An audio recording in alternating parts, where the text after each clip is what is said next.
Geico presents sharing versus oversharing. Yesterday, Cliff Sora shared a top 10 list of hot fusion restaurants, a vegan gluten-free mashup recipe, and a podcast featuring organic food trends. Oh, TMI, too much internet information. That's oversharing. Cliff, Geico has something worth sharing with your friends. Like how on Geico.com you could save hundreds on your car insurance, update your policy, and report a claim. Gluten-free info that's easy to swallow. Geico, 15 minutes could save you 15% or more on car insurance.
Those who believe not in God.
everybody, and welcome to RFB Radio, courtesy of Red Fox Radio, heard on Blog Talk Radio, and carried by High Plains Talk Radio, Spreaker, SHR Media, and YouTube.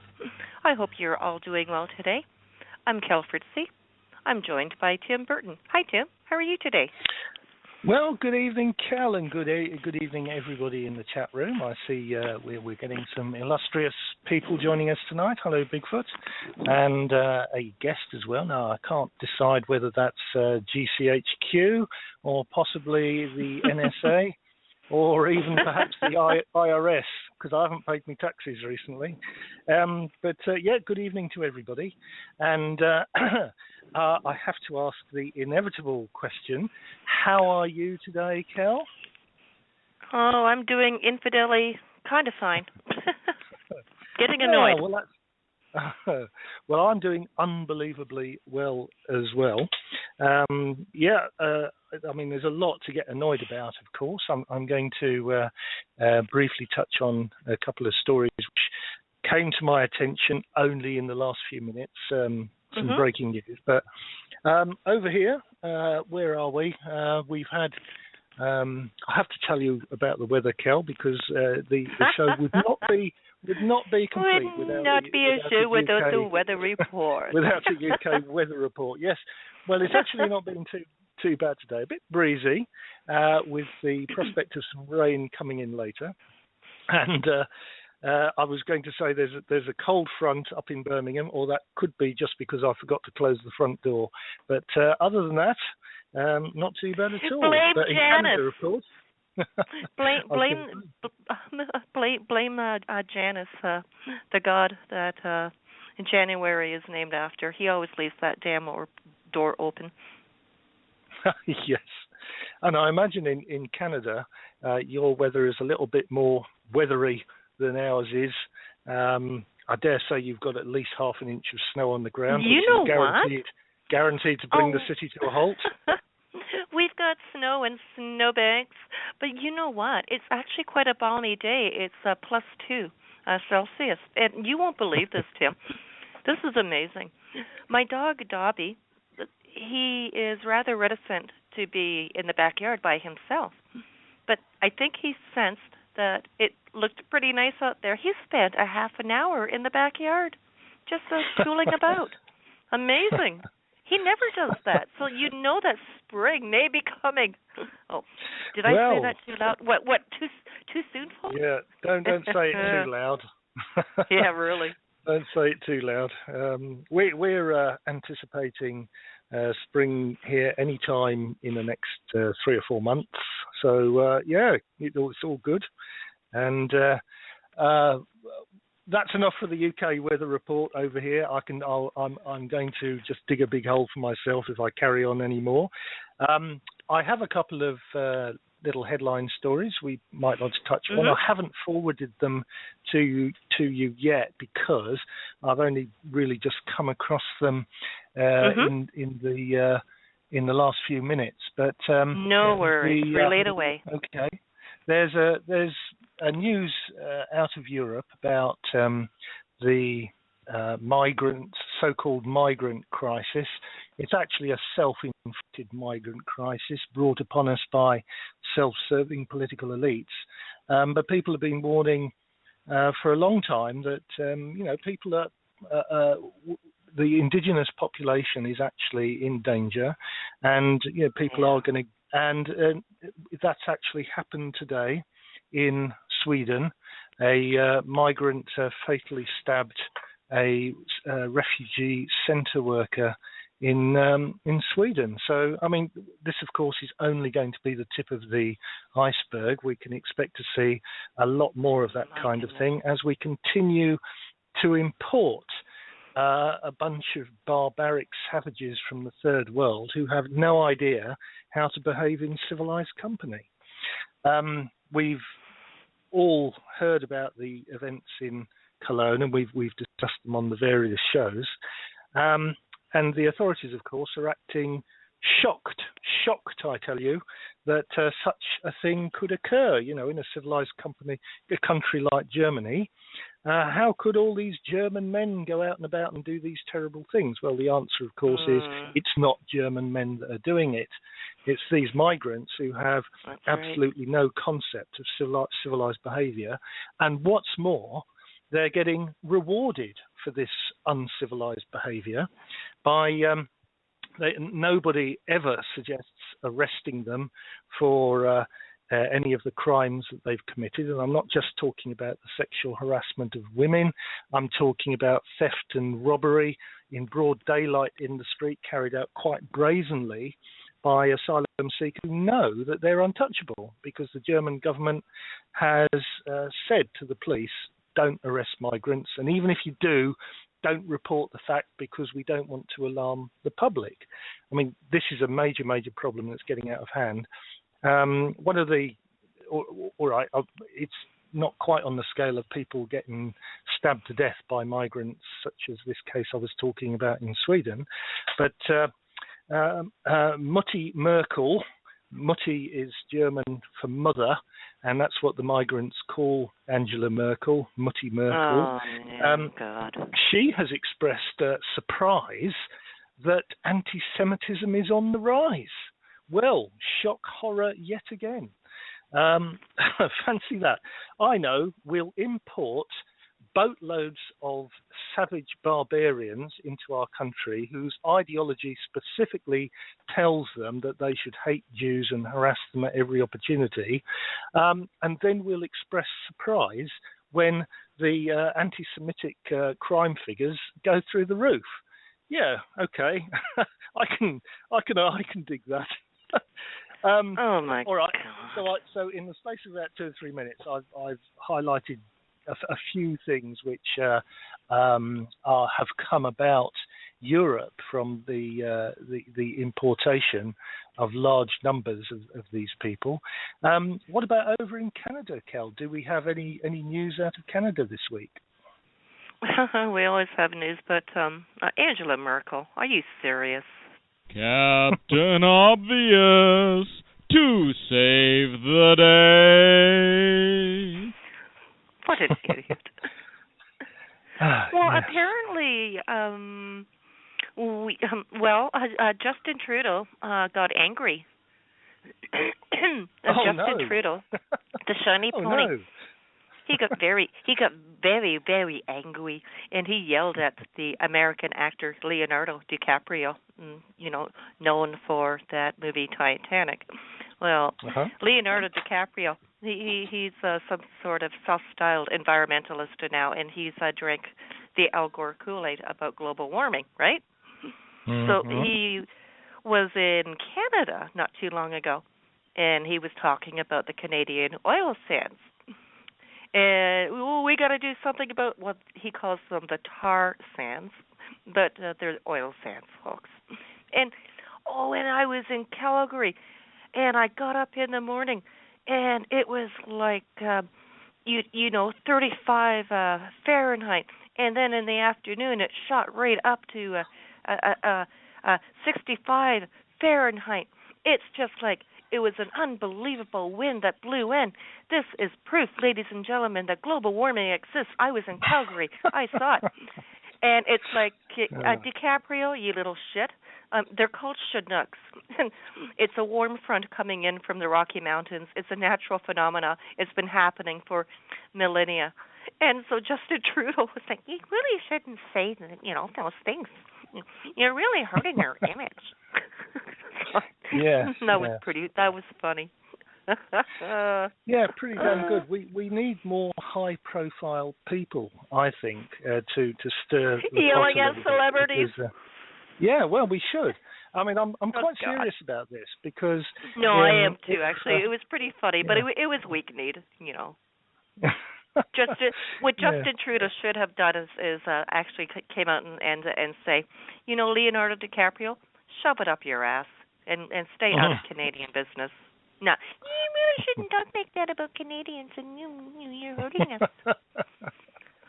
Yes, he's not exactly my idea of a strong leader. And maybe the Canadian, well, no, I don't want to be rude about Canadians because they obviously elected Justin Trudeau. I don't mean you, Kel, but I mean all your neighbours got together and said, we're going to elect Justin Trudeau, but we're not going to tell Kel Fritzy about it because she might shout at us.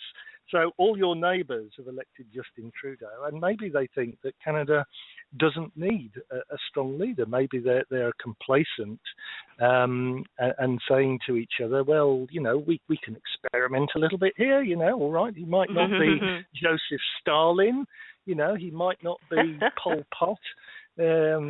He might not be Idi Amin of Uganda, but we could give him a go, couldn't we, for a few years and see what happens.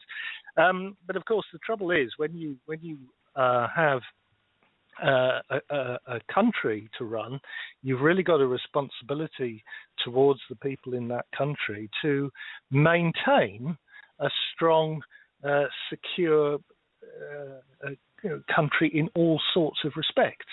And if you have a leader who isn't strong, if weakness is sensed, then the jackals and the wolves will be gathering to see how they can overthrow him and impose all sorts of terrible things on the indigenous population. I mean, this is where we are in Europe, of course.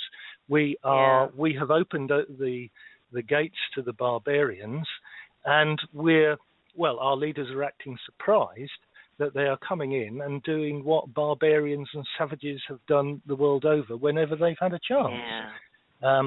We have been misled from a number of reasons.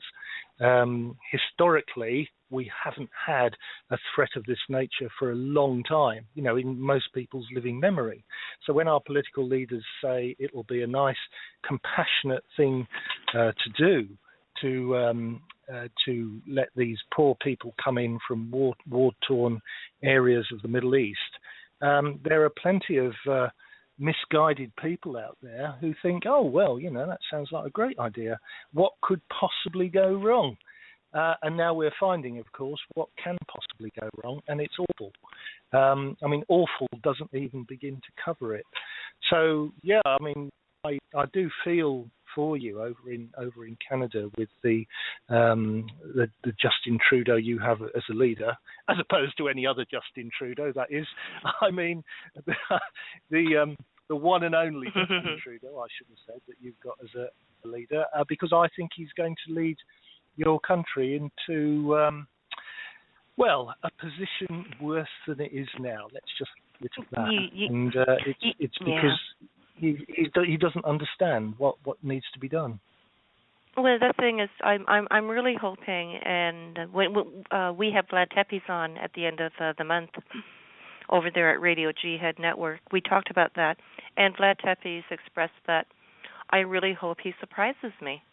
But he's standing up to celebrities. You're right, though. Politicians, they should be standing up more. And I think that what Justin Trudeau did, that was a tiny step. But it's just he was so punitive about it. Like, a mental case.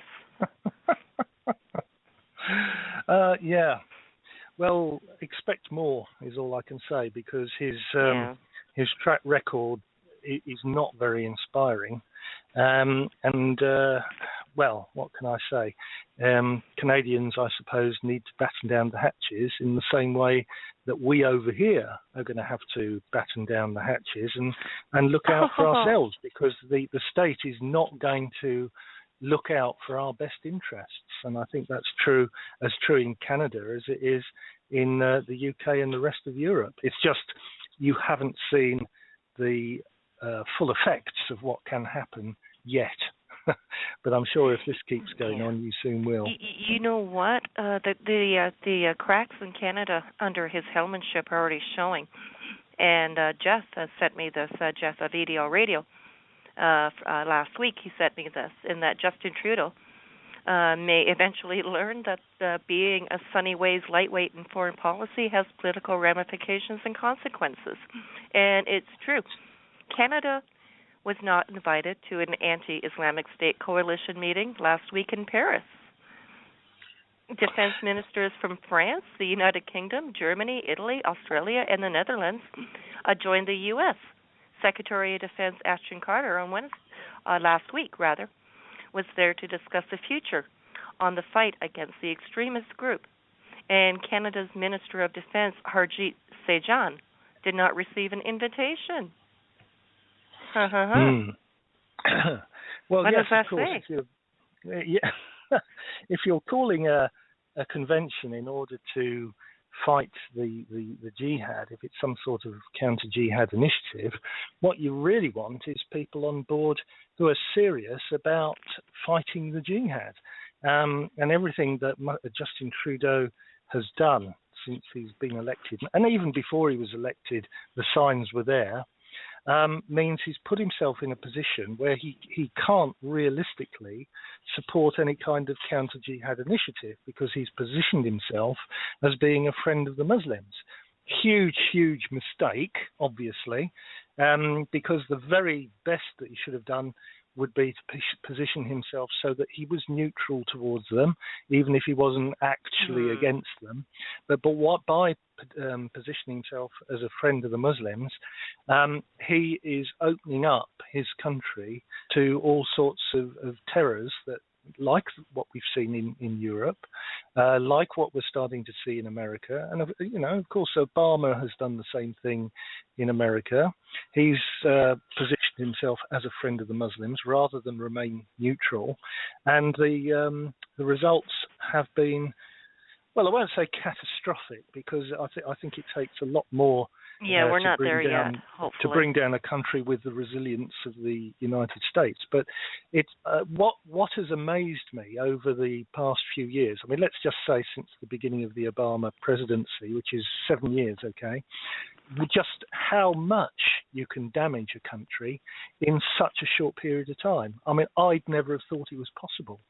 And we're seeing similar things here in Europe and in the UK. The country, the UK, is a very different place from the place I grew up in 50 years ago. And most of the transformation has happened within, I don't know, maybe the last 20 years. And I'm talking about the transformation that's led to this massive security problem because we've let in so many Muslims. So it doesn't take a lot to severely damage a country. And of course, once you start becoming aware that this is the case, you start to look back in history and see what else has happened when people have opened up their borders to these kind of malevolent influences. And you've got lots of examples. Lebanon, I frequently talk about, in the 1970s. Bosnia in the 1990s. Both of these problems and plenty of others besides occurred because somebody somewhere thought, we'll open the door to some Muslims. What could possibly go wrong?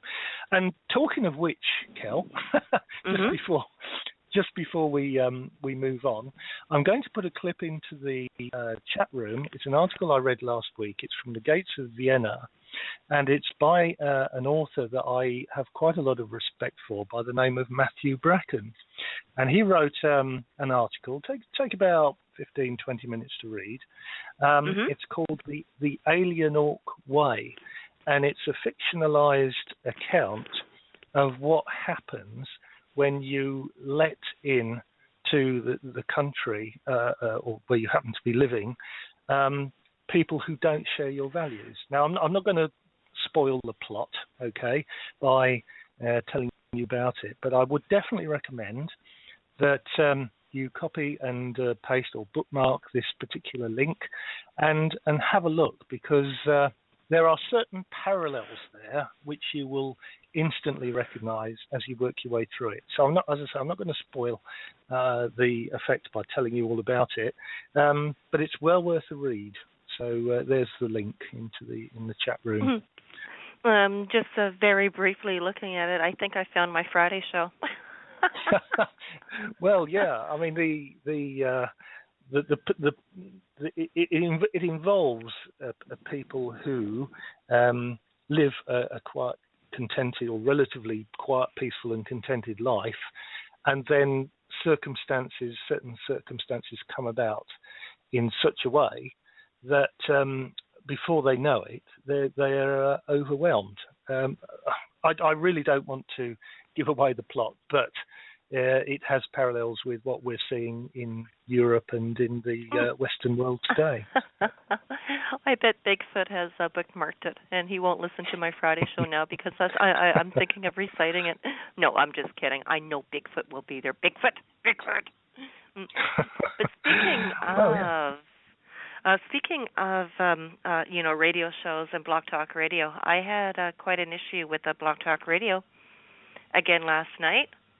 Mm-hmm. And I am not happy because one of my favorite radio hosts, and as a matter of fact, he is listening while he's at work, had his show last night, and Blog Talk Radio had a server issue, and that they would not let me log in. Well, they wouldn't even let me get to the BTR page. And that is the Underground Professor. I'm a loyal listener to that program, and I love to be in his chat room whenever I can. And he had a show last night, and I was getting the 404 cannot be found, or a server is too busy. So I was really annoyed with Blog Talk Radio because I spoke with Dave Milner, and he said it was a barn burner of a show, which means I have to listen to it in archive. You know what? I'm channeling G-Ski. BTR is pissing me off like a whole lot. This is terrible. I'm going to cut somebody at BTR. Yes. I sympathise entirely. It's not often that I condone violence, but with BTR, I'm prepared to make an exception because they really go out of their way to annoy the users of the various shows. Although, touch wood, we haven't had too many issues within Red Fox Radio over the past couple of weeks. So no, we've been pretty good. And what I should share with the listeners too is that if Blog Talk Radio will not let you in to listen to, in particular, Underground Professor, go to Periscope.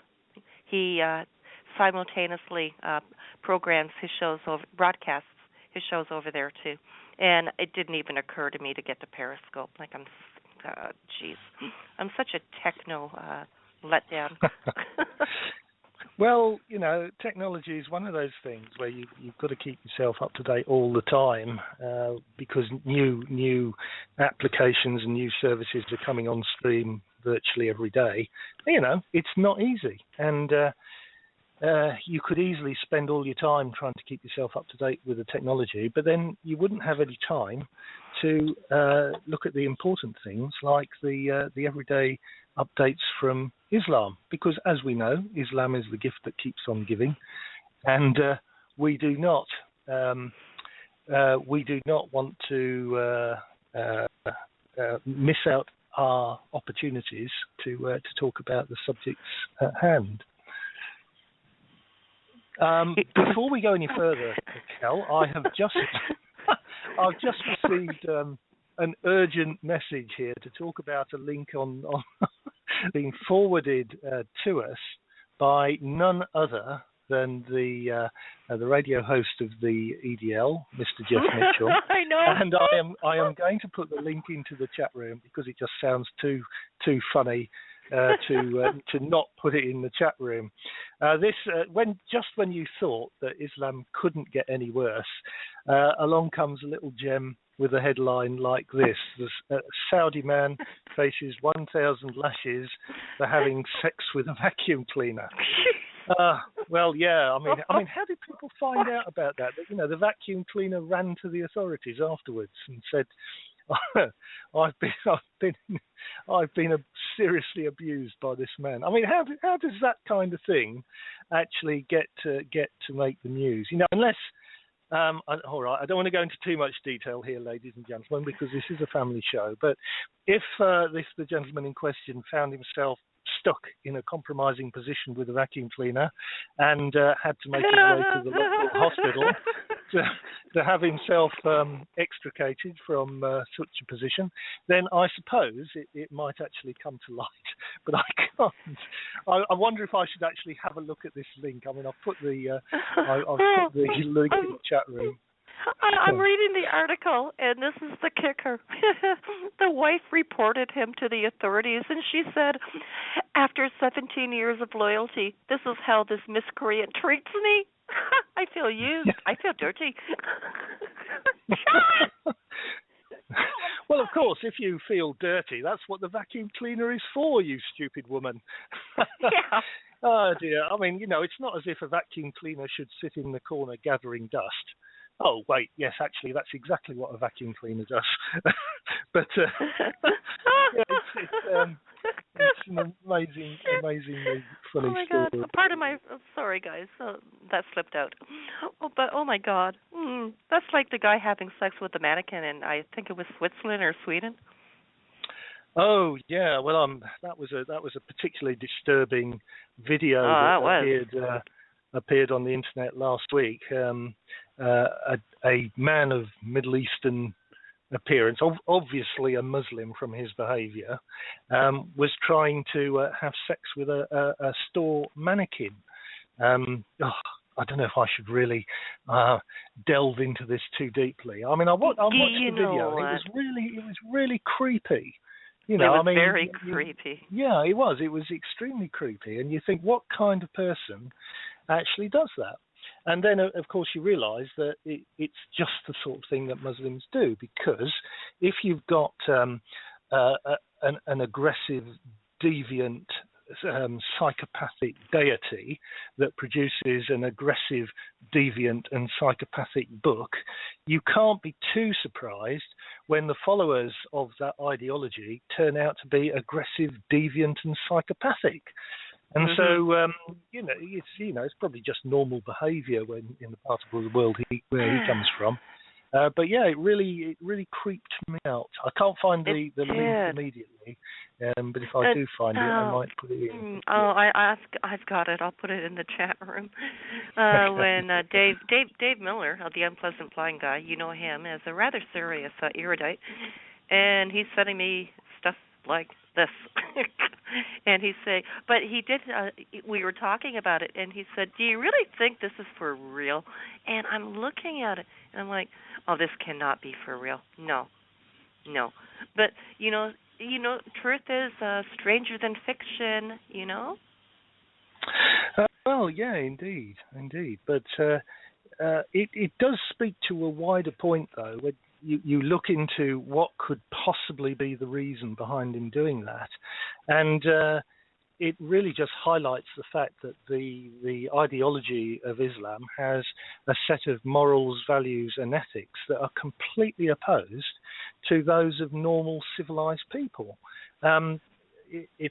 We have spoken about this at some length in the past, and there are people out there who say, oh, you can't make judgments about good and evil, it's all relative, and they talk about cultural relativism, but I disagree. There is such a thing as good and evil, and Islam is definitely on the side of evil. And if you didn't have any religions at all, I mean, even young children, as they're growing up, and even before they're instructed in the ins and outs of whatever religion they're growing up in, they know the basic difference between good and evil, in little things, and they've got a good idea of fairness, and that's something that's built into most children before they get to learn about, they go to school and they learn about religion amongst other things. But Islam actually beats it out of you, and you end up with people who grow up damaged psychologically because they've taken on board the concepts of Islam, which they know subconsciously that those concepts are at odds with the rest of humanity. They know that. That's what makes Muslims so angry, because they know that there is something wrong with the ideology that they've been instilled with, and that's why, of course, Muslims can't stand for their ideology to be challenged, because they know they've got no defense for it. So all they can really do is to get violent whenever anybody challenges it, and of course that's what we see. But yeah, it's a really creepy video. But I think the wider point is worth mentioning. Oh, I was viewing it with Dave while we were on the Skype, and I was speechless. And Dave said, "I can't believe it. I rendered you speechless." I said, "Yes." I said, "This can't be real," but it came from the Pamela Geller website, so it must be true. I don't know, but yeah, it's just really creepy business going on out there. And okay, yeah. Tim, moving swiftly along. Moving swiftly on. Is this a good time to introduce our topic for the evening, Kel? Our main topic. Irresistible ISIS, Islamic State. Yeah, but you know what? Before we do that, we have somebody here that would like to chime in and join us, and that's our very own underground professor. Hey, Prof, how you doing? How you liking the show so far? Well, I was doing okay until I thought, which is creepier, the Muslims guys doing vacuums and mannequins, or you and a blind guy sitting around watching the video together? Very good, Prof. Very good. Yeah, how could Dave possibly see something like that? Well, by Braille. He's using his hands. That's what's scaring me. You know what, Prof, though? It just gets stranger than fiction out there, doesn't it? You know, I tell people these things, and they look at me like I've grown a third eye on my forehead because they don't believe it. It's just worse than bad Hollywood science fiction. You know, people it is. think this be happening. Yeah. Even Muslim people challenge me on it, and I don't think they do it just because they're Muslim and it's sticky. I think they don't even believe some of their own people can do that kind of stuff. And, like I say, just when we think we have seen it all, it kind of reminds me of that. I used to watch that American sitcom Friends, and there was a woman who would not go to the other side, and she kept hanging around the one character named Phoebe, and Phoebe couldn't get her to cross to the other side, and this woman would follow Phoebe everywhere, and Phoebe attended a gay wedding, and initially the woman said, "I haven't seen everything yet. I'm not ready to cross over. I haven't seen everything yet."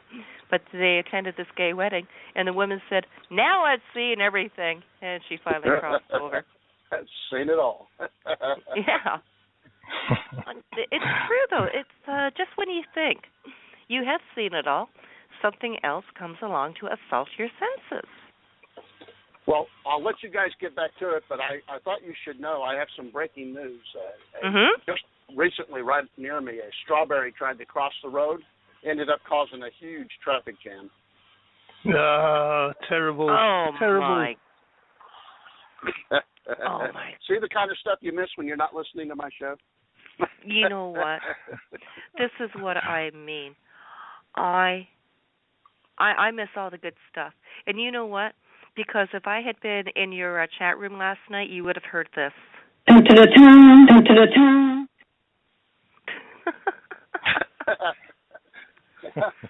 Yeah. Don't give away the plot from your show from last night, because I have it bookmarked and archived to listen to later. Yeah, just keep that soundbite with you in case you need to be woken up. And I understand that I put a lot of people to sleep last night. Oh, I don't think so. You know what? Oh, hey, Prof, before I do let you go, the deal about Canadians, we're just too damn polite, and what are we plotting? That's what I don't know. That's why I think a preemptive strike is in order. You're too clean. Your country's too clean. You're too polite. And now you're disagreeing. Yeah, with we're too Hollywood clean. West. That was so funny. And you know what? You got to watch out for those crazy Canucks. We're very, very, very stealthy. Yes. That's right. And what is a Canuck? I ask you. So, I don't know. I think it's about the same thing as a limey, which you'd have to ask Tim about. Well, that I get, because that's scurvy, and the British dental system. That's part of it. You get a free lime every month from the from the healthcare system. Obamacare might be starting that up too. Oh yeah. Now, as long as it's halal lemons. I love you, bro. I'll see you guys. I'm about to make a lot of noise, so I better get off the line here. Okay, sweet. Okay, I'll see you at your show. Oh, that's fantastic. That's too funny. That's a really good question. I really don't know how we ended up with the nickname Canucks. I'll have to Google that one, Tim. It sounds as though, and I don't know the answer to this, I'm guessing, it sounds as though it's derived from a native Indian language, because the part of that, the word, the UCK, is actually a common sound in various native Canadian languages. But I don't know for sure if that's the origin. So I'm just throwing my 2 pence in on a subject I know nothing about. So what else has changed, I hear you say? Yeah. When Canada was first established, it was actually pronounced Kanata, and that's with a K. And when the explorers came over and they met the native Canadians, they were trying to direct the explorers to their village, and of course, there's a bit of a language barrier going on there, and so the the native guide was pointing, and he was saying Kanata, Kanata, which means village, and thus we got Canada. So yeah, Canuck, yeah, for sure, yep. Well, that to me seems like a good explanation as any. But who knows? Somebody out there might well have some additional information on the subject, and we're always happy for people either to phone in or put stuff in the chat room whenever they come across things which we might say which might not be 100% factually correct. I mean, I know that's not very often, Kel, because I like to think most of the stuff that we talk about and we put into the chat room that there is a great deal of truth in it. I mean, obviously we'll get lefties phoning up and saying, "Oh no, it's not true at all. Islam is a religion of peace. How can you say such a thing?" But I mean, if you ignore the lefties, okay, what we say, I mean, we've researched Islam to a great extent, and as I've always said, there's 3 ways to learn about Islam. One is from a Muslim who will never tell you the truth about Islam. One is learning it from the point of view of a Muslim, but you're then instructed never to question anything. And the third way is to use reason and logic and critical analysis to follow the evidence wherever it takes you, which is what we on the show do and what people in the chat room, I've no doubt, do in order to get to the bottom of what Islam is really about. So we have a huge advantage over people on the left because we are open to where the evidence takes us, where people on the left are not. If people on the left are presented with evidence that contradicts their way of thinking, they want to ban it. They want to shut us down. Instead of having an open adult discussion about whether some things are true or not, they don't want to hear it. They'll just try and shut us down. So that's how you know that you're on the right side, because you get this backlash from lefties all the time. I'm speaking in general terms. We all get this backlash from lefties, only too happy to paint us as racist bigots and Islamophobes, whereas we know for a fact that we're not bigoted because we're open to other opinions. We're not racist because Islam is not a race, and we're certainly not Islamophobic because Islamophobia doesn't exist. It's, if anything, it's Islamo-realism, or as Nikolai Sennels, the Danish psychologist, has frequently said on his blog, Islamo-nausea, because we're all thoroughly sick of Islam. And I think that's actually not a bad description. And, you know, I think I coined this at EDL Radio about 3 years ago, and I said Islamo fed up. Yeah, well, which is broadly the same as Islamo-nausea, of course. But yeah, we're all totally fed up with it. But I think the thing I like about nausea is it conveys a certain queasiness that being just fed up about it doesn't. And you know, when you see these videos of these Muslims sexually assaulting store mannequins, you know, that's when the nausea really kicks in. Oh, for sure. That's a good point. That's an absolute good point, you know. And that, I'm really tired of the labels, but I'm also learning to wear them proudly. Unfortunately, in this business, you must, yes, I'm an Islamophobe. I'm Islamophobic. The only phobia I have is that I don't want to be violently killed. And they are so violent in their attacks. And Tim, what you said earlier is so true, is that they react with violence. And look at what we're seeing going on now with the Islamic State. I've never seen an entity that could come up with new and creative ways to try to instill terror. Well, of course, there are several aspects to this. One, of course, is that the false prophet Muhammad himself said that war is deceit, and there are plenty of verses in the Quran which tell Muslims that they must instill terror into the enemy. So, I mean, that's what we're seeing. We're seeing a lot of deceit about the true nature of Islam. We're being told that it's harmless and beneficial, like a little pink fluffy pussycat, and in reality, Muslims are taking every opportunity to build themselves up to a point where they can inflict great harm on us. Now, that's the deceit side of it. But yeah, the other thing, as you say, is that they will use violence at the drop of a hat. In a civilized society like we have, it's not that we don't use violence at all, but we try and exhaust every other opportunity before we use violence. And even then, we're reluctant to use violence unless it's in self-defense. And I think that's a perfectly reasonable position to take in a civilized society. But when you fill up a society with people for whom violence is a first resort, not a last resort, then you're bound to get trouble. And this is one of the things that I've argued in recent months about what we should do with people in a supposedly multicultural society who want to be treated in the same way as the rest of us. Now, multiculturalism comes with responsibilities as well as rights. And if Muslims want the rights to live as equals in a multicultural society, then they've really got to live up to the responsibilities. And if they don't, then we have every right to discriminate against them. And I think that is exactly what we should be doing. If we're going to solve this problem, we are going to have to discriminate against Muslims until they learn that violence as a first resort is not acceptable. I mean, they're not going to learn this overnight. We should maybe say, come back in 1,000 years and we'll see if you fit in better in our societies.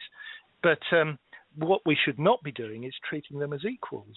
And that's why suggestions such as stopping Muslim immigration are immediately being shouted down by the left, because they know that if that idea were ever to gain traction, that the whole concept of destroying Western civilized society would be their little pet project to destroy Judeo-Christian civilization, and Western democratic society would come to an end. And the idea that we should treat Muslims as equals, I think is quite mistaken. We should discriminate against them, stop Muslim immigration, close down mosques, make it quite clear that while they continue to subscribe to this totalitarian, fascist, racist ideology, and Islam is all of those things, then they are no longer welcome to live amongst us as equals. I think we are going to actually seriously have to have a discussion about this and start discriminating. Muslims won't like it, of course, but if we're serious about protecting our Judeo-Christian heritage, and I think we should be, then we don't have any alternative. We have to treat Muslims in such a way that they get the message that their behaviour is unacceptable. Because we're starting to see now all sorts of aspects of Islam which weren't apparent when Muslims were a tiny fraction of 1% in our societies. These characteristics of Islam were not apparent to the country at large. But now we see large numbers of Muslims, 4%, 5%, 10%, 15% in some cases in Western Europe. We see that the behaviour of Muslims gets significantly worse the more Muslims that you have. So something will have to be done very, very soon, even though our political elites don't want it to happen, because our political elites are trying very hard to keep a lid on it, because they're trying to make sure nothing happens on their watch, so they can retire to their gold-plated pensions in a nice hot country in a gated community, and leave the mess behind for somebody else to clean up. But that's a very short-sighted and quite honestly a morally bankrupt approach for any Western leader to take. But unfortunately, they're all taking it at the moment, and it's something that can't go on forever. I'm going on at length, Kel. I was just going to say, if anybody wants to phone in and take issue, I'm more than happy to talk. But I do know, Kel. Oh, absolutely. And you know what? We certainly do encourage callers here. And please do call in. The guest call-in number is 347-237-4318, or you can Skype in. And please do join us. We love callers here. This is, after all, an open line radio program, and your opinion counts. Yes, indeed. How was that, Tim? I should make a soundbite of that. Wonderful. I couldn't have said it better myself. So, if anybody likes to call in, that would be great. But I do know, Kel, that we were hoping to touch on Robert Spencer's book. We've been working our way through the Complete Infidel's Guide to ISIS by Robert Spencer.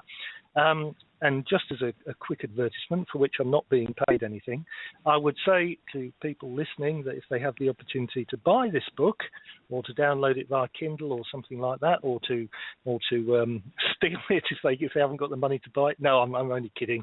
I would never condone anything like that. Go to Robert Spencer's house and steal his autographed copy. That's it. I mean, if you have the opportunity, please get this book. It's called The Complete Infidel's Guide to ISIS by Robert Spencer. You can get it on Amazon or from any good bookstore. But what we're doing on Red Fox Radio is we're working our way through the various chapters. Hopefully one chapter a week if we can get through. And I think at this point, Kel, I'll turn it over to you so that you can give us an introduction to Chapter 3. You know what? That's right, folks. We are working on Chapter 3. But what I was wondering, why don't we take the break a little early, give people a chance to refresh their coffees, teas, beverage of choice, grab a snack, listen to a song, and then we are totally going to delve into Chapter 3 of this wonderful book written by Robert Spencer, The Complete Infidel's Guide to Islamic State, or ISIS. What do you think, Tim? Want to do that? Yep, sounds like a plan, Kel. All righty. Folks, we'll see you back here in 5 moments. Please enjoy B-52s.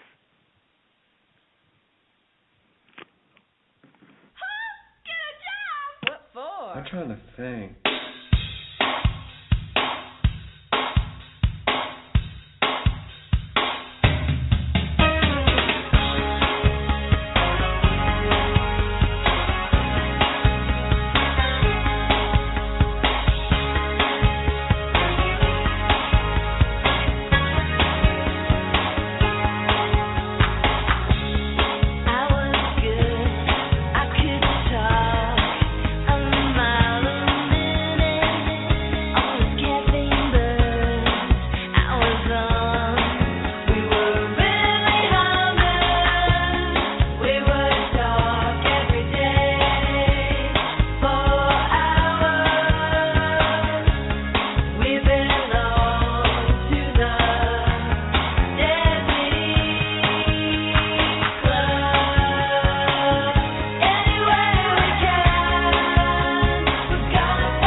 welcome back, everybody. You are listening to RFB Radio, courtesy of Red Fox Radio, heard on Blog Talk Radio, and carried by High Plains Talk Radio, Spreaker, SHR Media, and YouTube. We want to thank everyone for joining us. Oh, and by the way, we're Cal Fritzy and Tim Burton. We're your hosts. But we want to thank everybody that listens, not only in the chat room and listen online. There's a lot of people out there that Tim and I would really like to thank. Thank you to Underground Professor for calling in earlier and who is listening in the studio, as well as Movin, who is listening in the studio. But we do owe a lot of gratitude to many other people out there that put the show out for us, whether it be via Twitter or Facebook and their groups. And that includes Jenna and Dan Cox, Michelle Walsh, Terry, Paul, Debbie, another Paul, and Leslie. Now, I really should put the names to these people. Jenna Oliver, Dan Cox, Michelle Walsh, Terry Fletcher, Paul Alexander, Debbie Diane Smith, Paul Bradley, and Leslie Ann Stoffel are just a handful of people that ensure that the shows are shared about.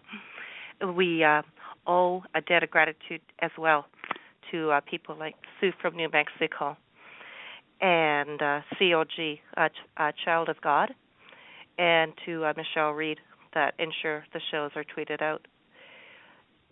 We cannot thank enough people that join us in our chat room, and of course that includes our very own Bigfoot, Jeff Mitchell of the English Defense League radio show, my nephew, LSU Jeff, and numerous guests, those who listen in archive and listening in on other devices, which could be Twitter.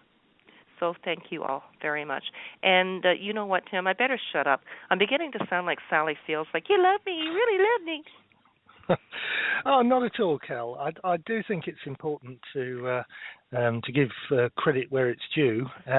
We do get some very interesting contributions to this show from the fine people that you mentioned, and I think we owe it to the wider listening audience to let them know about other similar Counter Jihad shows as well. So I know you do spend a few minutes doing this each week, but I think it's time well spent because we need to get the word out. And we often say to people, don't take our word for things. Go and do your own research. Go and listen to some of the other radio shows.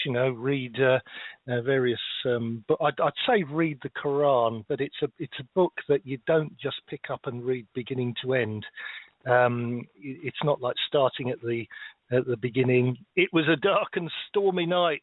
Suddenly a shot rang out, and you work your way through, and at the end you find the butler did it. It isn't quite like that.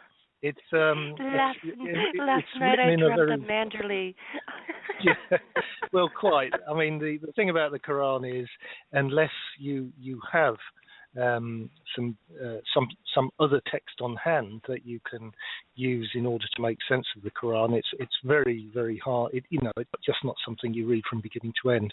But I won't go too deeply into that. Suffice it to say that if you have a look at some of the stuff that Robert Spencer and Bill Warner have written, you'll get a good idea of what I'm talking about there.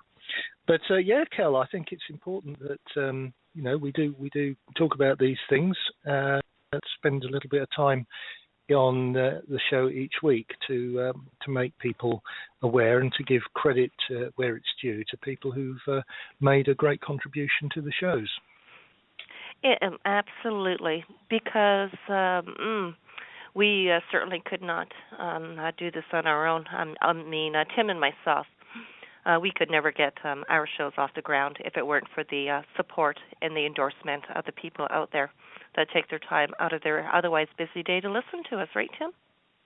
Yeah, that's certainly true. And we thank everybody who listens to the show. We know that on one level, we must be making a difference, because we have an awful lot of feedback, where people say to us, they come on the show and they express their thanks to. I don't want to get too big-headed about this, because we're not the only people out there in the counter-jihad effort, but we do get a lot of feedback, which basically tells me we're on the right track. So that's really great. Keep it coming. And the thing is too, what I especially like about this particular RFB Monday show is not only am I joined by Tim, who is,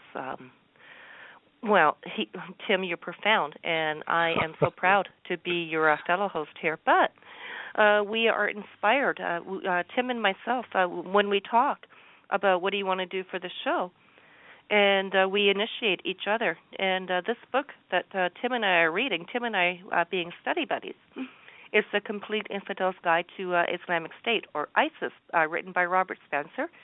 And yes, we are covering Chapter 3. And Tim, I'm reading this book, and I'm becoming more and more confounded by the attraction of Islamic State. And Bigfoot, he said in the chat room a little earlier that what are they inspired by? Are they are they practicing, or are they preparing? Of course, we were talking about these various stories the first hour of the program. But, Bigfoot really jogged something in me. And, why is it that people find Islamic State so irresistible? Like, people, did you know that over 20,000 jihadis from more than 90 different countries have flocked to join the Islamic State? This is amazing to me that Islamic State, they post 100,000 pieces of propaganda on the internet every day. And these, of course, include videos, bloodthirsty videos, and recruiting materials. But, Tim, this makes me laugh. They also include jihadi fitness programs and computer games. What? Jihadi fitness programs, I love it. Do they do jihadi suicide bomb classes? Now, class, listen to this, because I'm only going to tell you once. It just never, there is a reason why we should be confounded by this, what I understand is that there was some Rand Corporation expert in that he said terrorists are more rather than less educated than the general population. And this is something that I wanted to dissect. And that is very important to bring up. Because, Tim, we always hear that, they're disenfranchised, they're poor, they have no money, no job prospects, they're living in their parents' basement. Oh, okay, maybe not that one. But we're always told, we have to get to the root causes as to why these people feel they have to join a cult in order to feel like they belong to something. More jihadists have higher educations than those who do not. Isn't that so? Tim. Yeah. They have doctors, lawyers. Well, indeed. I mean, it transpires that many of the people who leave their positions in Western society to go and fight for the jihad are, in fact, very highly qualified.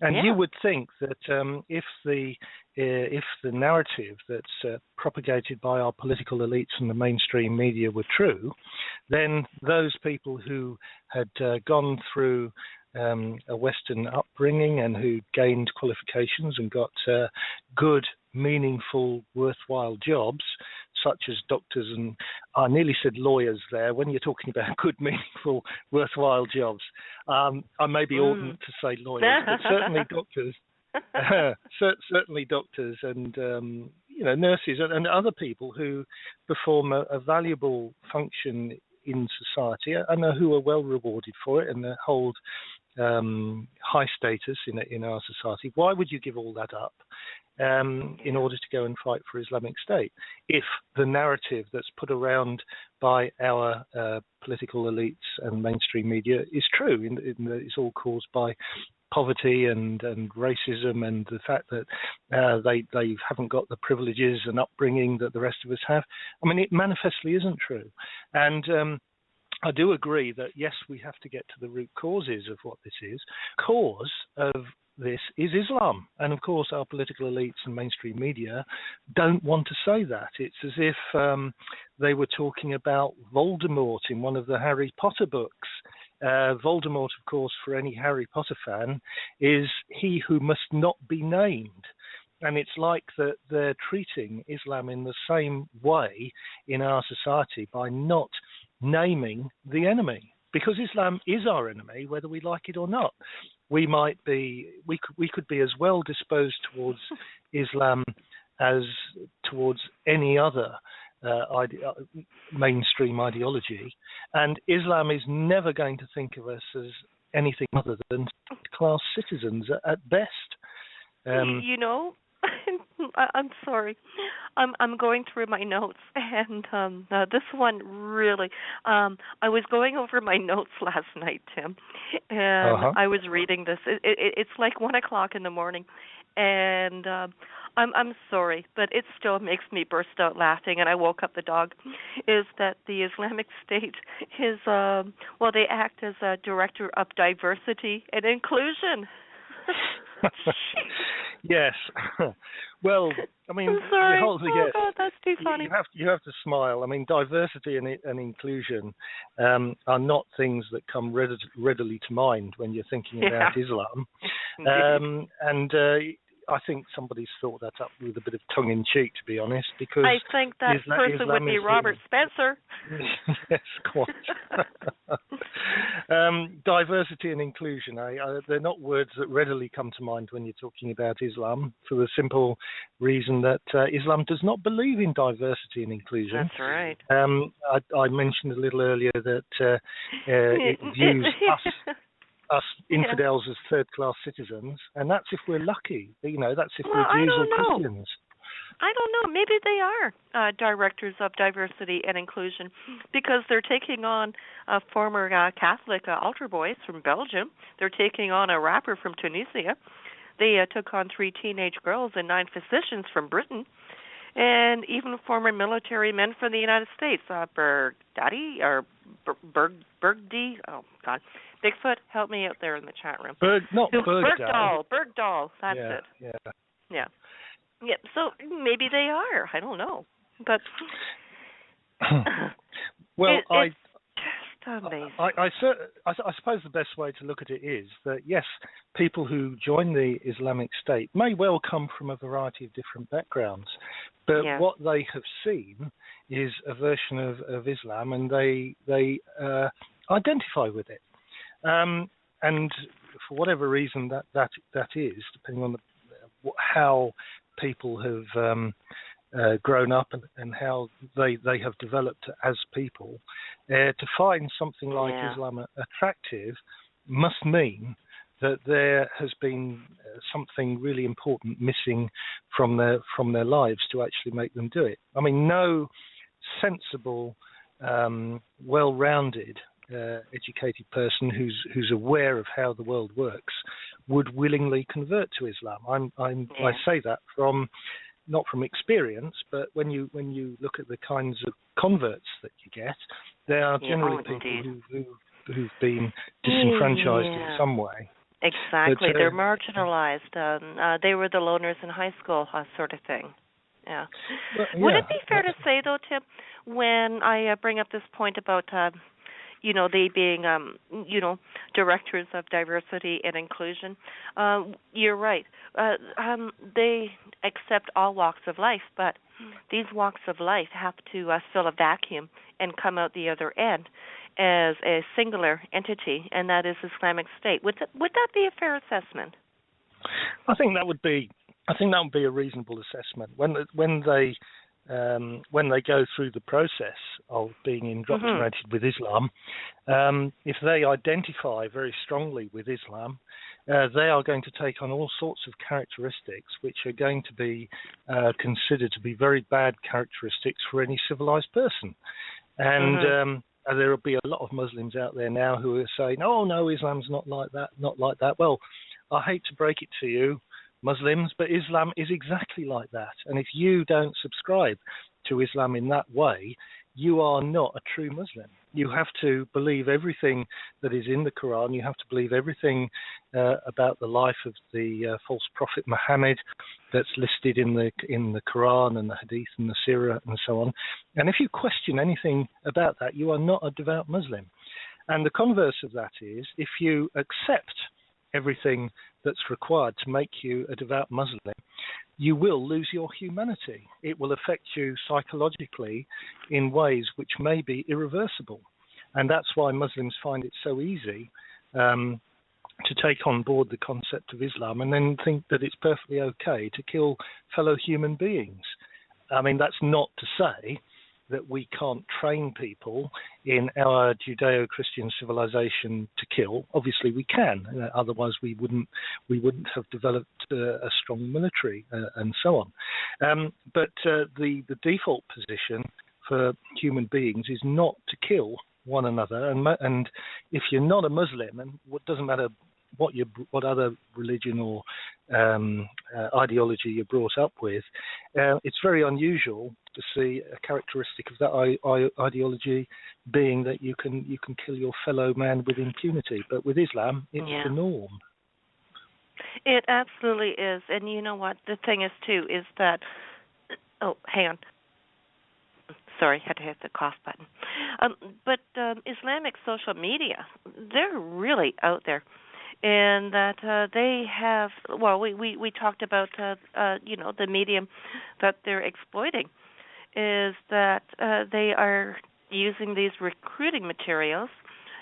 They're on Twitter, they're on Facebook, and they are on YouTube. And sometimes YouTube is being, a little better in getting some of their more bloodthirsty videos shut down, but they are still on the social media because, they're born and raised in your lands, and now they're here thirsty for your blood. Like, what the heck? This is what got through the filter of social media, okay? And this happened in March of 2015. There was a Muslim woman from Australia. Her name is Zahra Duman. And she posted on Twitter photographs of a group of women wearing niqabs, covering their faces and holding machine guns while standing under the Islamic State's black flag of jihad and next to a white BMW, a Beamer, folks. Now, Duman boasted of the 5-star jihad she was enjoying in the Islamic State and bragged, "Can't mess with my clique, from the land down under to the land of Khalifa," which is the Caliphate. That's the Aussie spirit. She also added that a threat is forthcoming. United States plus Australia. How does it feel that all 5 of us were born and raised in your lands and now here thirsty for your blood? And that got through the social media filter. Damn. That annoys the heck out of me. Yes, well, indeed it should. I'm sorry about that, Cal, but something just cropped up in front of me as you were speaking there. Can you just summarise that last sentence for me? Oh, yeah, for sure. Yep, for sure. Just speaking about how they get through the social media filters.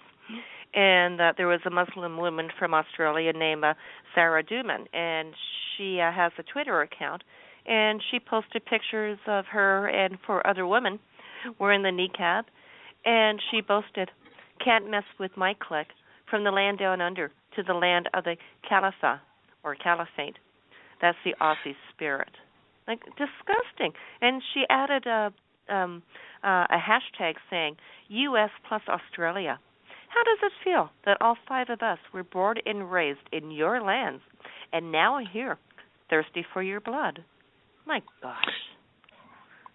Well, indeed, it is quite shocking in its way.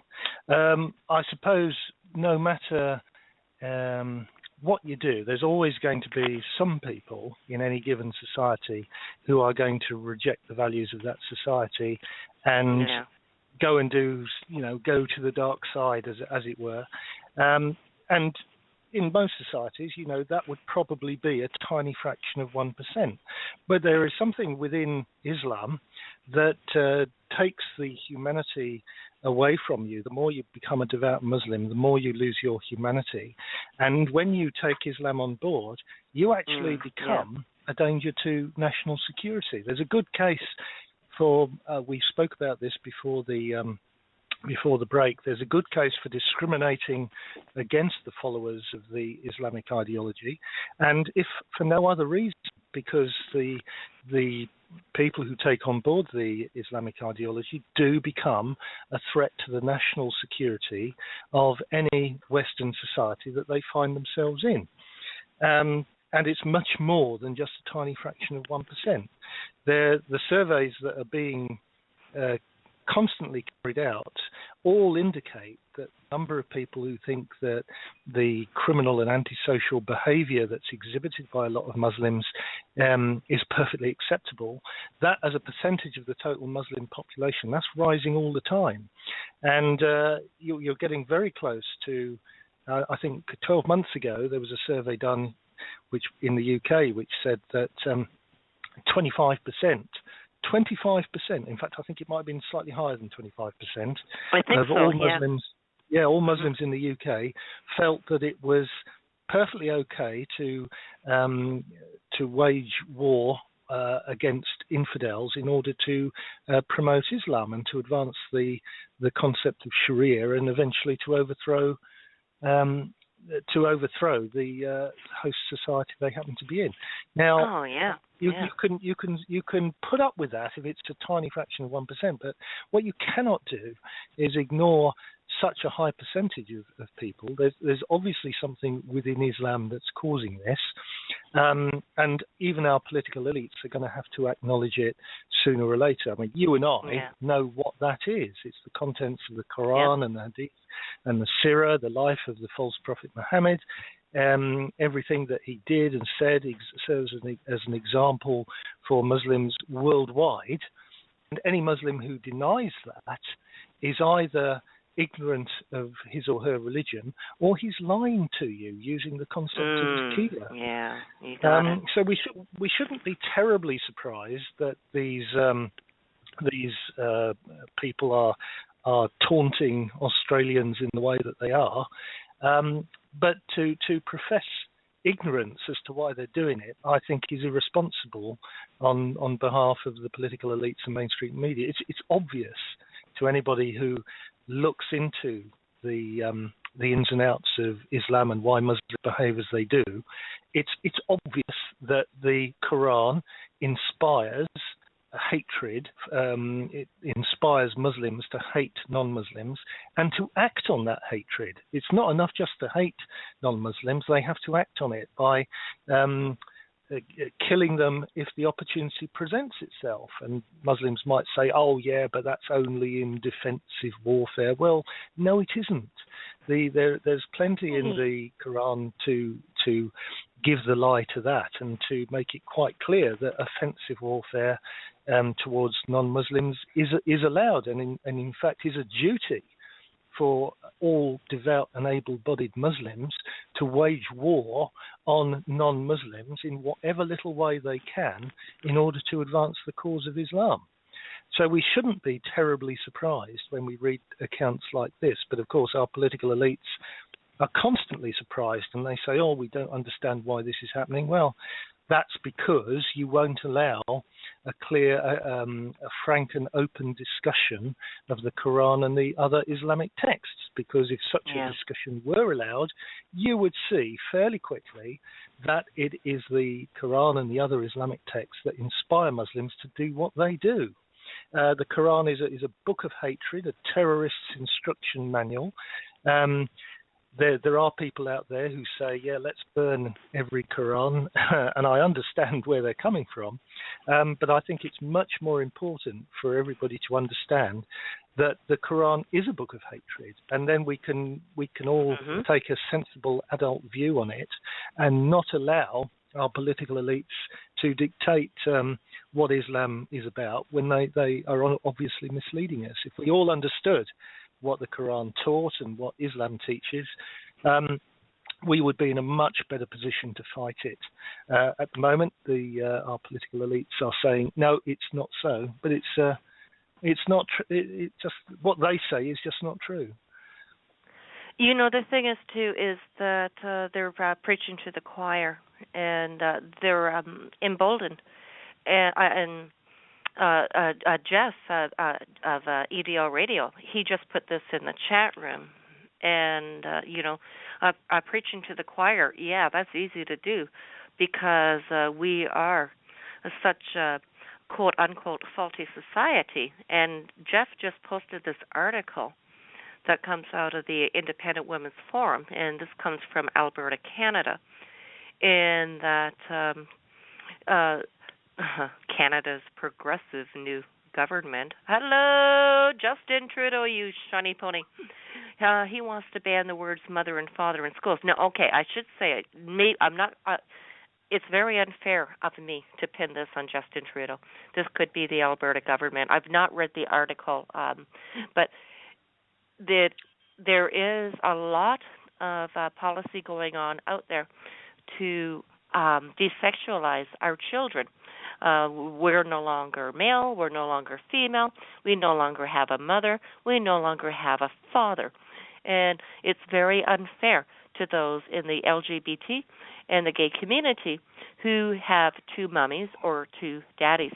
So now the school board in Alberta is looking to remove Mother's Day, Father's Day, that sort of thing. I think I'm getting that right, Jeff. If I'm wrong, get me up to speed here. But it's pretty much coming down to that. And when we initiate such ideologies in our own cultural societies, Islam sees that as yet another rent in the fabric and another way for the Trojan to enter in, Tim. Yes, and in fact, it's quite an involved situation in that Islam is rushing in to fill a vacuum which has been deliberately created by the people on the left of the political spectrum over the last 120, 130 years. It's the culmination of a process that started with the Fabian Society in the late 1800s, was progressed through the Frankfurt School and Gramsci and so on.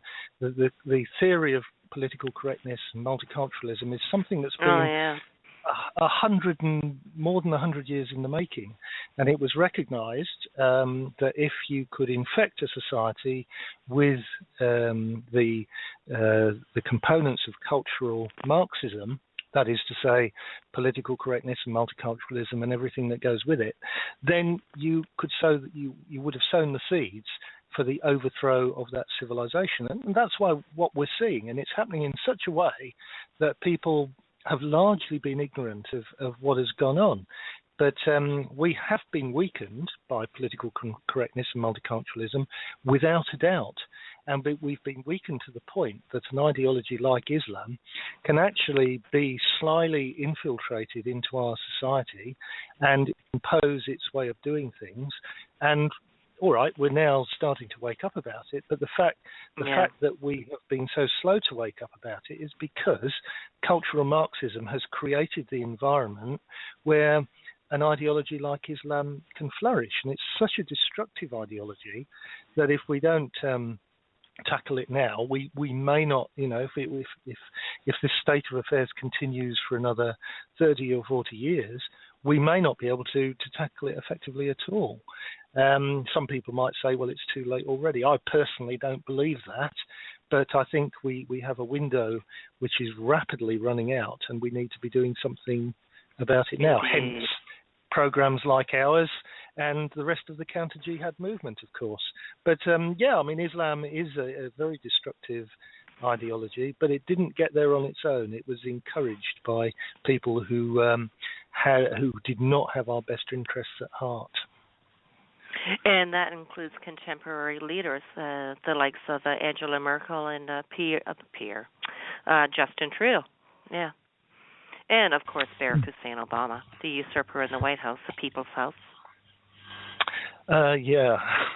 Well, I mean, he's just another facet. He's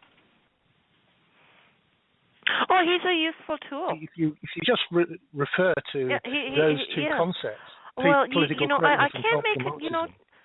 can't make up my mind about this guy.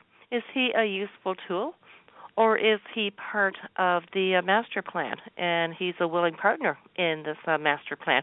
I mean, Islamic State, they do have the master plan, and that they have established that they are going to commit the caliphate once again. We nearly had that out of control during the Ottoman Empire. But now I'm finding out, just today, Tim, oh, God, that they're dismantling borders now again in, I believe it's between Iran. Well, that one, no, that's an old one. Oh, goodness me. I will find the link. I'll put it in the chat room, and I'm going to shut up about it because I don't want to embarrass myself nor the program. I think what you're saying, Kelly, is, to quote a famous American politician who famously said just recently, "At this point, what difference does it make?" Thank you, Hillary Clinton, for giving us that phrase. I don't think it really matters if somebody like Obama is just a useful tool, or whether he's a willing partner in the destruction of Western civilization. The effect is the same, and we're seeing people in power all over the West who, for one reason or another, are undertaking behavior which is inevitably going to lead to chaos, conflict, civil war, lots of bloodshed, and the eventual destruction of our society. I mean, some people say, what on earth was Angela Merkel thinking when she opened up Germany's doors to millions of Islamic barbarians? Did she do it because she was ignorant? If she's ignorant, she doesn't deserve to remain in the highest post in authority in Germany. Or was she complicit? Now, if she's complicit, then not only does she not deserve to remain, she should be tarred, feathered, and lynched from the nearest lamppost. That's what should happen to her. And the same thing is true of all our political elites, with some honourable exceptions, mostly in Eastern Europe. People like Miloš Zeman, from Czech Republic, and the guy who runs Hungary, whose name I forget, begins with an O. They have spoken out against Islam, and they have recognised the dangers. But many of our other Western leaders either don't see the danger, or they tell us that there's no danger when they know damn well that there is. And for that alone, they should be taken out of office. Now, I read a very interesting article in Gates of Vienna. I'm going to see if I can find it now. I'm just going to repost this Alien Orc Way article. By the way, for people. And while you're doing that, I have something here that will be of interest to the listeners. And this is actually a direct call to murder. And this, of course, is from the Islamic State. This is the obligatory Quran quotes. O you who believe, fight those of the disbelievers who are near to you, and let them find you in your harshness, and know that Allah is with the righteous. And that's from chapter 9, verse 123 of the Quran. And from the Quran as well is, fight them, Allah will punish them by your hands, and will disgrace them, and give you victory over them, and satisfy the breasts of the believing people. That is chapter 9, verse 14.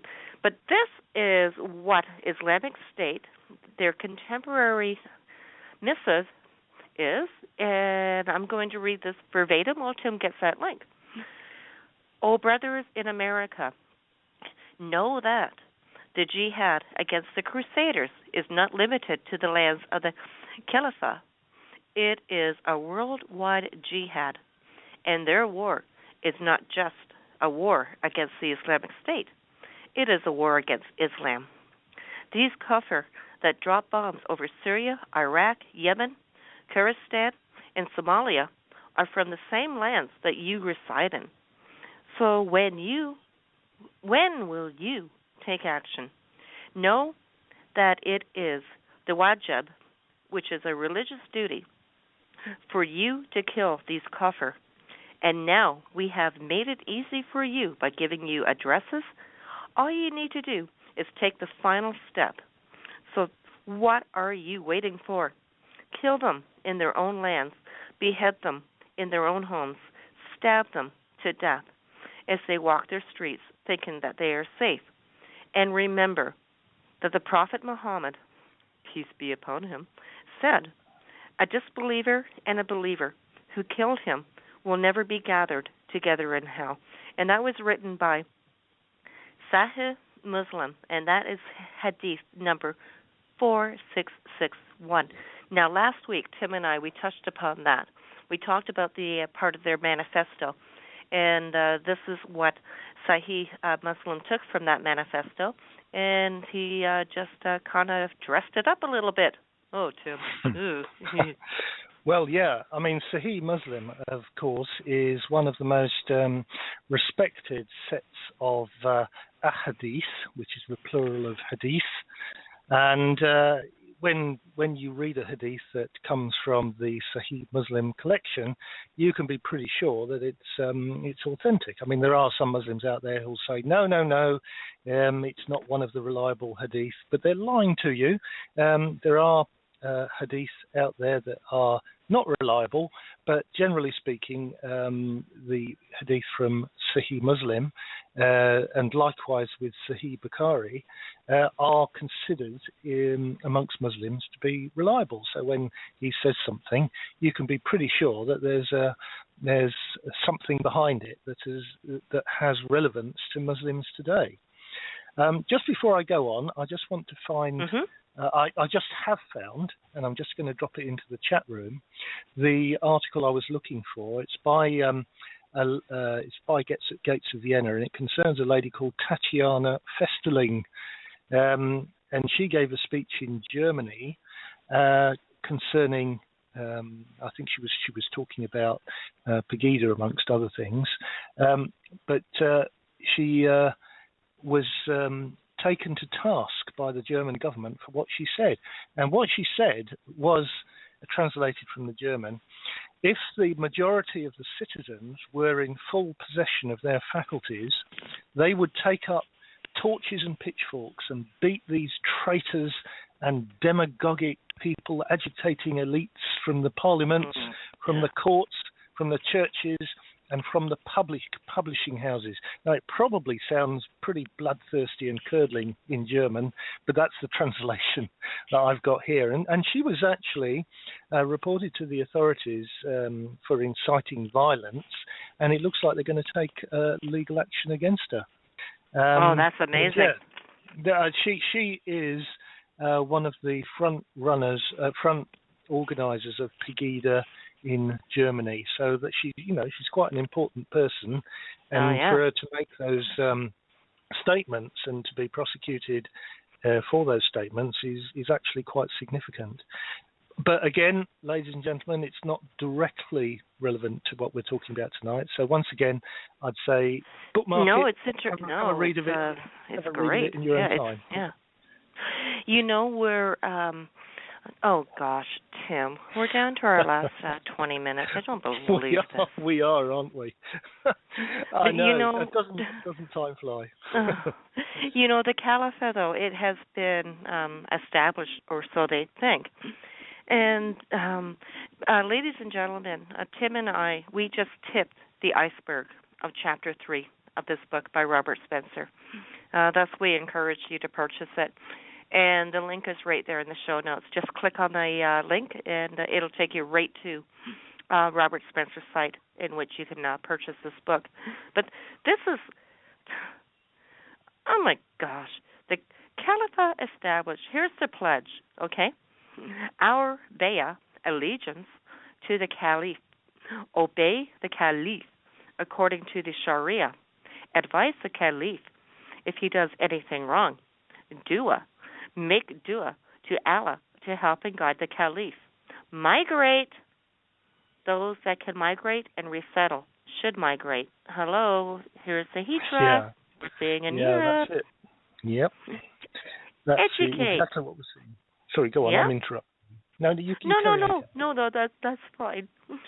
Educate Muslims and non-Muslims about the Caliphate. Expose any lies and fabrications made against the Islamic State. And here's a nice little quote from the Quran. And if they seek help of you for the religion, then you must help. And that's from Quran, chapter 8, verse 72. They're on the march, people. They're on the march. But you know what, Tim? This is it from this chapter that we're going to impart, is that it's the meaning stupid. It really is the meaning stupid. But American officials continue to be tone deaf to the jihadist religious motivations and committed to the poverty explanation. Yeah, we touched on that earlier in the program, folks. If you missed it, just rewind. The poverty explanation to the point of absurdity. In February of 2015, State Department spokesperson Marie Harf, she said, "We're killing a lot of them, and we're going to keep killing more of them. So are the Egyptians. So are the Jordanians. They're in this fight with us, but we cannot win this war by killing them. We cannot kill our way out of this war. We need, in the medium, to adhere to a longer term, to go after the root causes that lead people to join these groups, whether it's a lack of opportunity for jobs." Oh, my God! Yeah. Okay. I think she might, well, in our circle, she certainly would have hanged herself on her own petard, wouldn't she?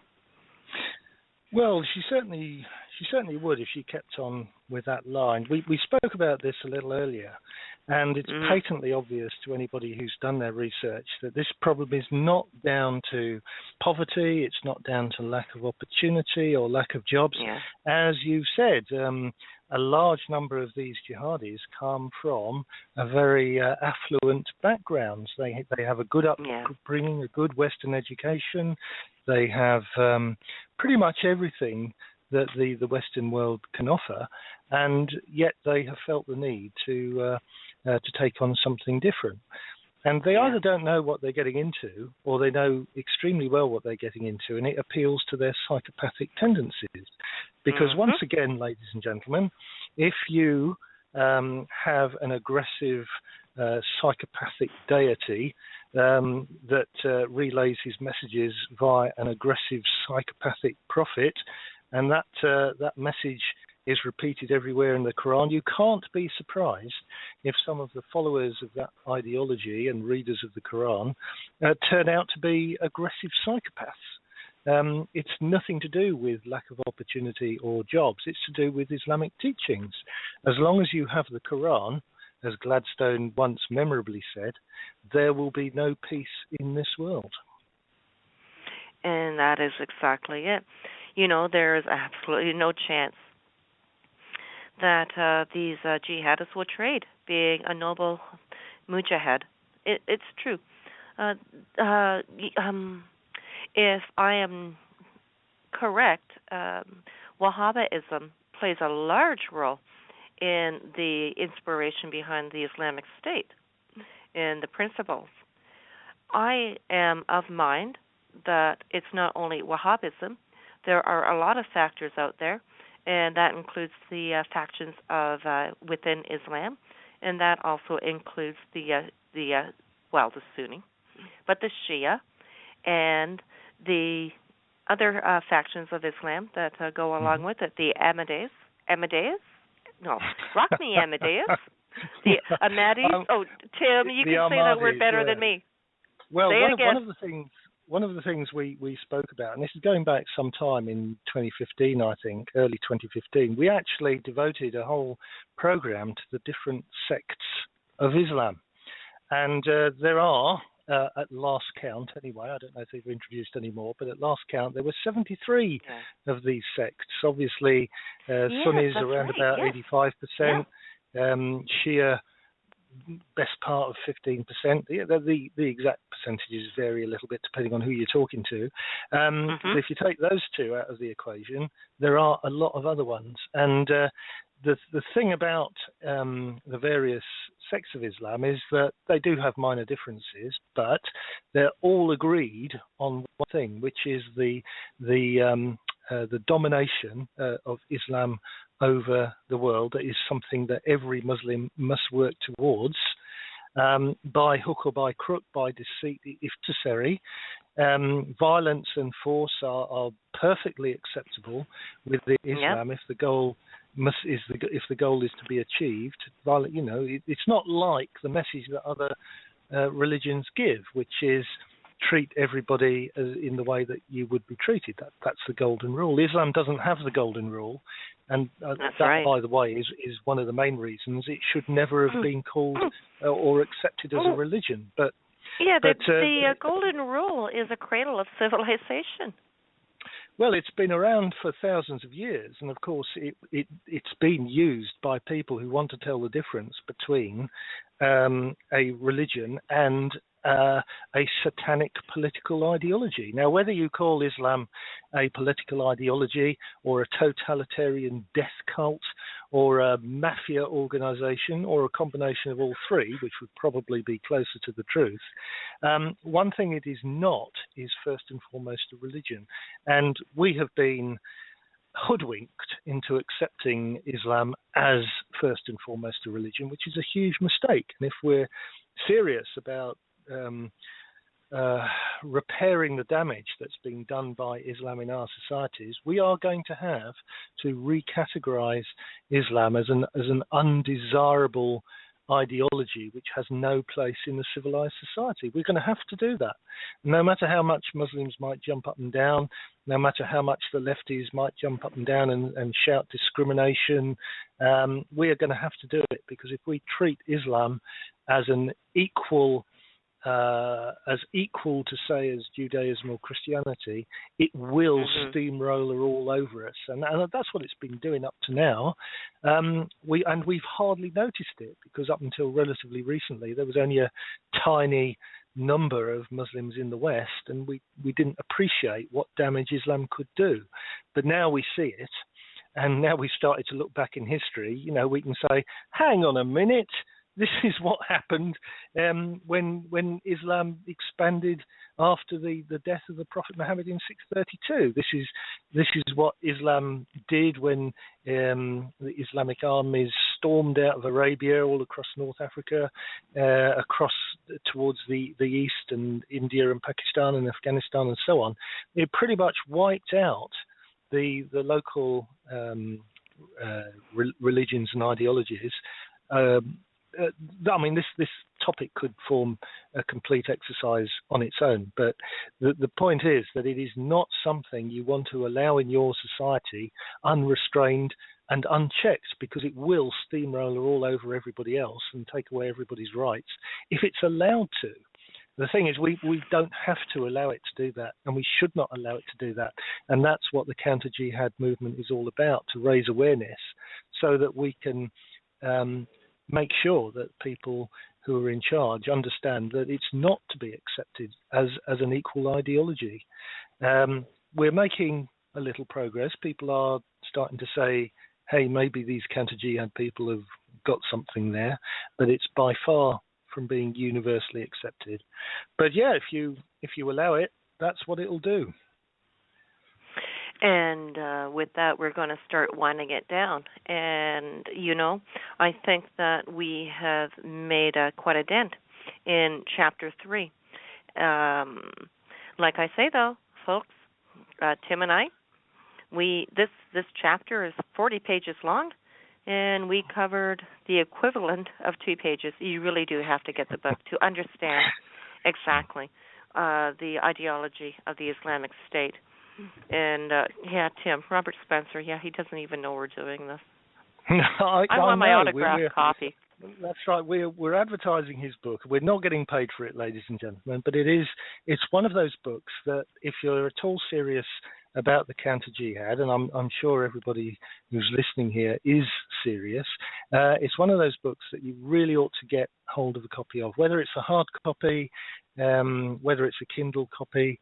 I can't recommend it highly enough. And if you have the opportunity to buy or otherwise get hold of a copy of some of Robert Spencer's other books, please do, because he's a very prolific writer. He's written over a dozen books, and he writes in a style that makes it very easy to understand what it is we're up against. So I can highly recommend this book, and we'll be talking about it some more next week, won't we, Cal? Oh, yeah. Chapter 4, folks. Next Monday, 3 p.m. Eastern Standard Time with Tim Burton and Cal Fritzy. But you know what, Tim? We never shut up. So people can hear us tomorrow night at the Radio Jihad Network. Yeah, indeed. As you say, we've got an honoured guest joining us tomorrow night, and that would be Vlad Tepes.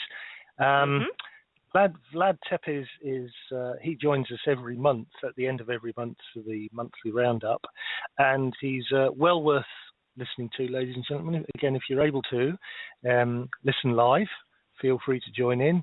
But even if you can't listen live, try and listen in archive, because he's a very committed counter-jihadist, very knowledgeable, and every time he comes on the show, I don't know about you, Cal, but I always learn something new. So I'm really looking forward to that. Never stop learning from Vlad Tepes, and I'm still kind of glowing because I had a chance to go to Ottawa and meet Vlad Tepes and Tanya Graff. So I'm still floating with that one.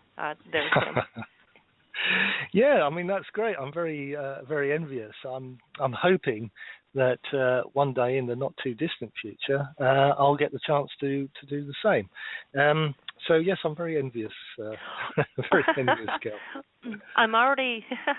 we're Wild Bill for America wants to go to England and meet you and Jeff Mitchell. Oh well. Oh, tremendous. See, we are a global community, but we're also a very intimate community, but we're also a very effective community, and that we all get together, and we do apprise you of the issues of Islam, and we're proud to do so. But we really want to thank everybody. Oh, Tim, what a show. It's been great. It certainly has, Cal. And once again, I'm going to say this before I have the microphone wrenched out of my sticky little hands. I'm going to say Kel works tirelessly, ladies and gentlemen, in producing and editing not only this show, but many other shows each and every week. And she does a very professional job on it. I'd say, I don't think I'm exaggerating when I say she's the best in the business. And Kel, the best co-host and producer a Red-Blooded Male could possibly wish for. You. Thank you. It's true, though, is that Tim and myself, we are involved in so many programs, and that it's important to us that we get the word out there. And I don't want to bang that one on, I don't want to bang it to death, but it's true. We are trying to get the word out, and Tim and myself, we're very, very proud to be a part of other very fine radio programs, and that includes joining Jeff at the English Defense League, joining on the Radio Jihad Network, DERP, and joining sorry, I'm still recovering from a cold. Bear with me, folks. Patriots of Britain radio show. You can find us over there as well. You can find us, of course. Gee, Tim, where else can they find us? What other shows do we do? Well, we've got the EDL, we've got the Patriots of Britain, which is also the Pegida show, the Radio Jihad, which runs every single night of the week with different presenters, and we've got you, of course, with the Red Fox on Mondays, where we work together, No, and that's on us. Fridays where I you fly. No, I fly solo, solo yeah. on Fridays. It's us on Mondays. Oh, right, okay, yes. Sorry, did I say it the wrong way round? Sorry about that. You did. No worries. Yeah. And I would like to announce that I am going to be a special guest Wednesday evening at 7 p.m. Eastern Standard Time with Matt for America, in that he wants some Canadian content, and he's asked me, Tim, to be his guest. Yeah, hey, tremendous. I'm very excited about that. There you go. That's tremendous. We've had Matt for America as a guest on our own shows more than once, and he's a very interesting guy. So I'm very pleased for you, Kel. Very pleased. No offense, Tim, but I think he kind of was hinting that he'd like you to be there too. Oh right. Oh okay. Well, fine. I shall put on my best bib and tucker and have an extra shave before I come on the radio, and I might even go and lash out some money on a new hat. So yeah. Sweet. I'll send you the details later. But we are so done. I don't believe it. Tim, have a wonderful evening. I'll speak with you, tomorrow night. Yes, indeed, Kel. It's been a very enjoyable evening. Hope you found it informative, ladies and gentlemen. Do come back and join us next week. And until then, it's massive slamity, and we have to stop the insanity. Isn't that right, Kel? Absolutely. Good night, Tim. Good night, everybody. Good night, everybody.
Little Caesars Premium Detroit-style deep dish pizza with more cheese and pepperoni is our most premium pizza experience. And now it's even more premium. Just call 1-855-TALK-DEEP and we'll compliment you while you eat it. This premium treatment isn't just for eccentric billionaires. It's for you, with your shiny hair and very kind eyes. That one's on us. Pick up our premium deep dish pizza for just $8 and call 1-855-TALK-DEEP. Hot and ready 4 to 8, or order anytime, you cool rebel. Only at Little Caesars. Pizza. At participating locations plus tax.